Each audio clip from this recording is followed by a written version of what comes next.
गणेश मनोहर सोनवलकर. मी ST पलटण आगारामध्ये वाहक म्हणून काम करतो. आज माझी ड्युटी 12:30चा पुन्हा असताना मी माझ्या टायमिंगवर आलो होतो.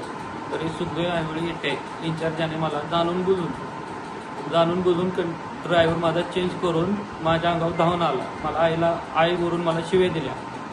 काही कारण असताना मी एसटीतच बोलत होतो. मला धमकी दिली की तुझी नोकरी घालवतो, तुझ्या गांडीत पाय घालतो, तुझ्या इथं नवरा आणू का इथं ड्रायव्हर म्हणून हे करायला. अख्ख्या डिपोत सगळ्यांच्यावर माझ्या अंगावर होता.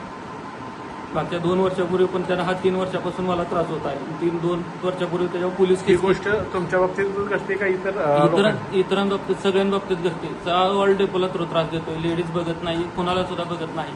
फक्त दमदाटी करून हे करतोय. कोणाला अधिकाऱ्यांकडे आपण तक्रार केल्यानंतर अधिकाऱ्यांचं काय म्हणणं येतं? काही त्या अधिकाऱ्यांकडे तक्रार देऊन सुद्धा माझी कुठलीच तक्रार झालेलं नाही, निरसन झालेलं नाही. उलट त्याचा जास्त त्रास मला त्याचा जाणून बुजून झालेला आहे त्रास. या अधिकारी पाठशी घालतात असं काय? असंच आता कारण त्यानं तेवढा त्रासच दिला. मी तक्रार केली की त्याच्या व्यतिरिक्त मला तो जाणून बुजून त्रास दिला चालू करतो. कोणत्या गोष्टी आज माझा बीपी वाढलाय त्याच्यामुळे माझं 2 वर्षापूर्वी त्याच्या टेन्शन म्हणजे माझ्या गाडीवरून पडलो आणि गुडघ्याचं ऑपरेशन झालं. आपण काय आता गुन्हा एनसी वगैरे काय दाखल करायचं आहे आल्यानंतर करणार आहे त्याच्या गुन्हा. मी आधी पण 2 वर्षापूर्वी त्याच्या गुन्हा दाखल केला ह्याच बाबतीत केलेला. कोणत्या पदावर काम करतायत आता? ड्युटीवरनच झालेला आहे.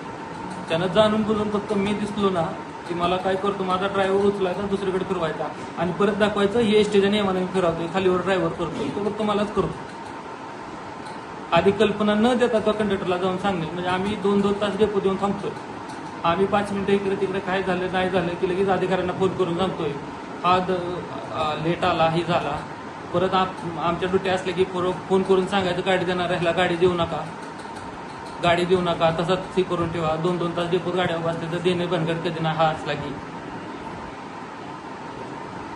आणि आज त्यानं मला काय नसताना मी एसटीचं जर भांडलो होतं माझ्या आईचं का नाव काढायचं. आज माझ्या फॅमिलीचा काय विषय होता इथं. पूर्ण माझ्या अंगावाला होता. शिव्या देतच अंगावाला होता. फक्त मला न्याय भेटावा याच्यावर फक्त न्याय भेटावं. नाही तर जर मला नसेल न्याय भेटत तर मी माझं जीवाचं काय तर करून घेतो. आता ह्याच्यावर माझ्या दुसरं काहीच राहिलं नाही आता.